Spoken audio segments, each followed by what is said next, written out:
fallout from 2015, the betrayal by Valentino Rossi, and the ruthless rise of a new Don who turned media knives into medals. This is war, not racing. And this is how a kid they defamed rewrote the damn script. Segment 2. The Scarface Awakens, Marc Márquez and the blood debt of 2015. They didn't just try to stop me, they tried to bury me alive. But I learned something. You bury a lion, he'll turn the soil into a throne. Marc Márquez, fictionalized inner monologue. Welcome back, racing renegades. If segment 1 painted Valentino Rossi as the Don of MotoGP, the emperor whose empire was forged in fire and mind games, then this chapter is the coup. This is the blood-slicked baptism of a monster they never saw coming. This is the untold saga of a ruthless Scarface reborn from betrayal. Marc Márquez, the golden boy turned villain, didn't just survive the inferno of 2015. He walked out of it laughing, dragging 4 titles behind him, while the media, the fans, and even Rossi himself choked on the smoke of their own narratives. Let's rewind the clocks, dig into the betrayal, the blood feud, and the revenge arc that followed. Because in 2015, they defamed a rookie with rage in his eyes, and what they got back was the cold smile of a king who never forgot. The betrayal of Phillip Island, a prelude to war.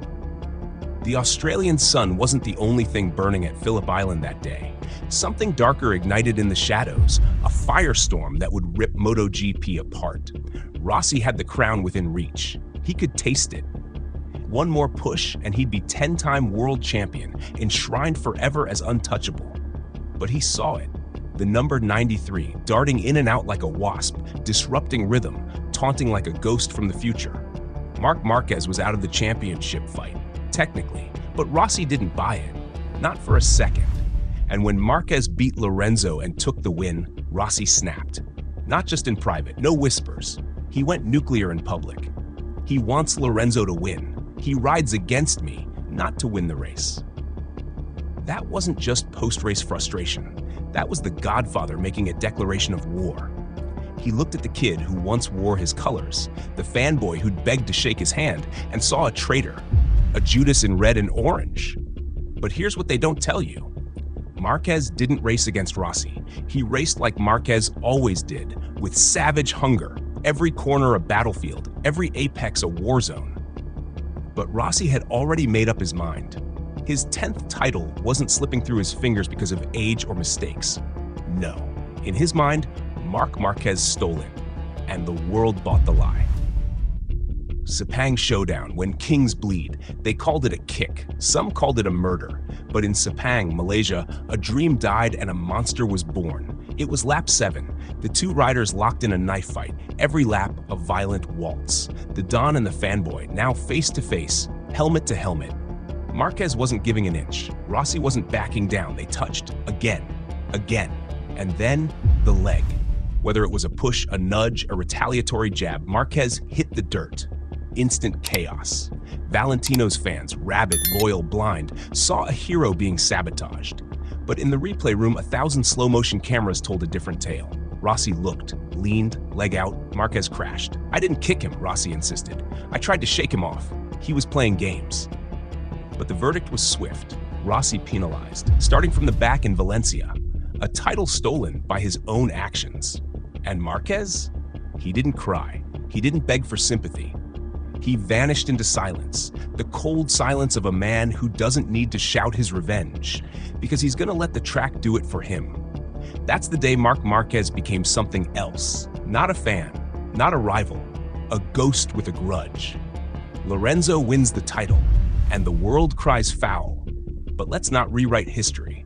Jorge Lorenzo won the 2015 MotoGP title fair and square, on paper, but in the court of public opinion, Márquez was blamed. Not as a racer, as a conspirator, as the invisible hand tipping the scales. He cost Rossi the title, they screamed. But let's drop the nostalgia and crack open the real ledger of betrayal. Where was this noise in 2006, when Tony Elias crossed the line 0.002 seconds ahead of Rossi in Estoril and stole 5 critical points? Where was the outrage in 2006 when Nicky Hayden, a man with one victory all year, walked away with the crown after Rossi crashed in Valencia? Where were the banners, the tears, the conspiracy charts? There were none. Why? Because Rossi knew Elias and Hayden weren't a threat to his throne. They were mere mortals who got lucky while the king slipped on his own crown. He could accept it. He could stomach it. But Marc Márquez? He wasn't mortal. He was Rossi's reflection.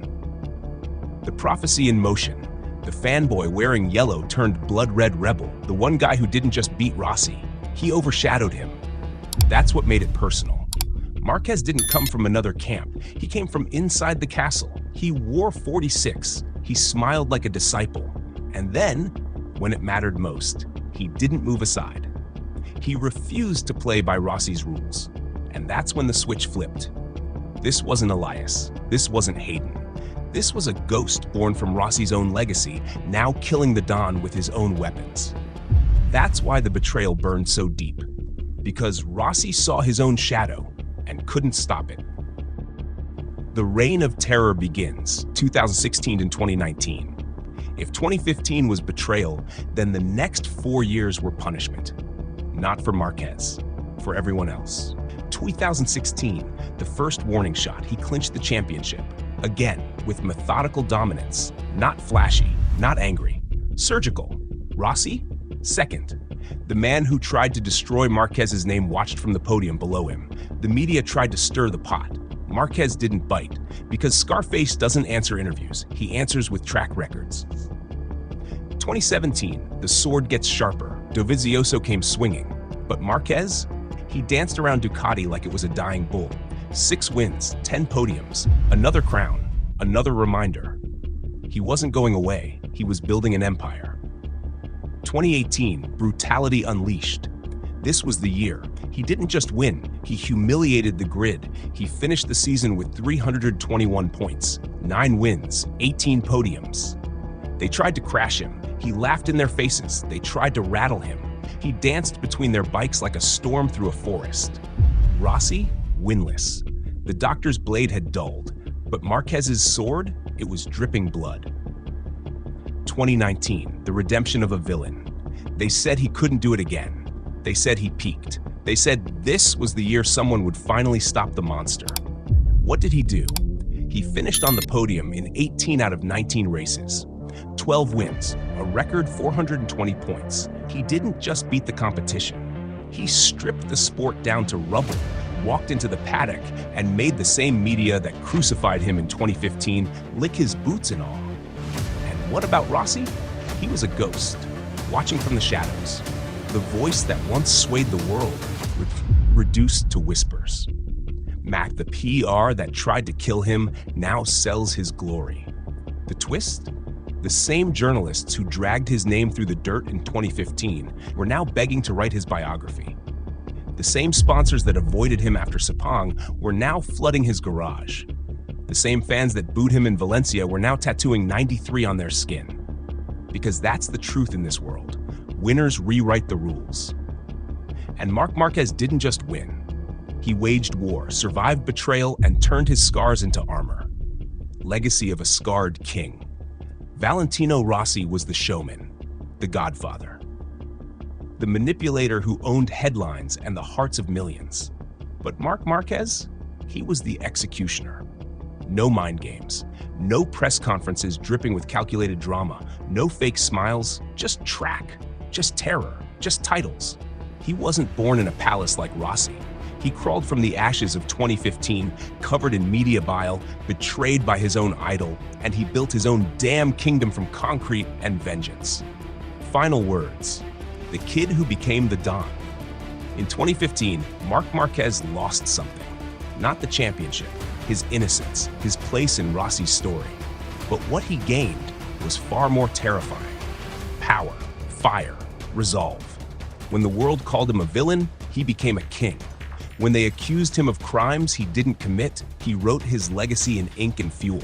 And now, every time he swings a bike around a corner with 2 wheels off the ground and a predator's grin, we remember, you don't bury Marc Márquez, you create him. Coming next, Segment 3, The Empire Bleeds, Injuries, Ghosts, and the Return of the Reaper. In the next video, we descend into the pain, the broken arm, the surgeries, the silence, the doubt, and then the resurrection. Because even kings fall, but only the true gangsters rise again. Click the top right to revisit Segment 1, The Rise of the Godfather, Valentino Rossi. And stay tuned. The road from betrayal to dominance is only halfway done.